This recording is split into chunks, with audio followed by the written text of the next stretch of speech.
Hello friends, this is Smita from the blog Smiling Colors, and today I'm sharing with you a little tiny bag. This is the little tiny pouch that I carry with me when I want to crochet on the go. I took it on the airplane this week and it is TSA approved. So do you want to take a look and see what's inside of it? So this year for 2018, I'm again doing the crochet along, the Moogly crochet along. So the first thing inside of my little pouch is my pattern.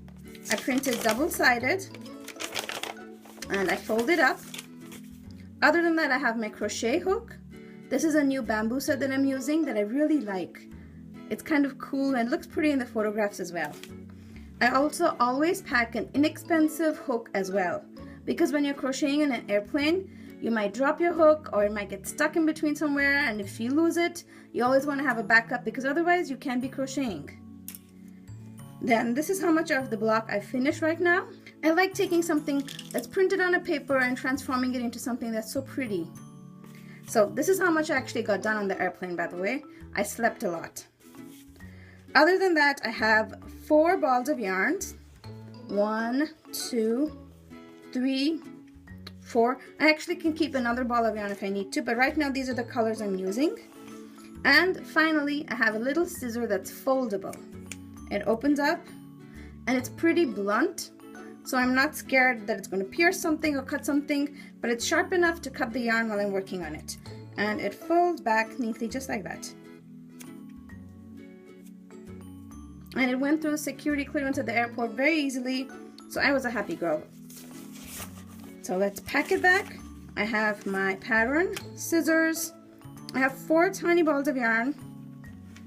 I find that this is almost enough to do a 12-inch square, and I always carry maybe an extra skein of yarn in my suitcase if I have to. But while traveling, I rarely knit blankets. I end up crocheting small squares like this, and this little pouch has come very handy. And you can see here, there's still room to fit in like maybe 2 or 3 more small color bits.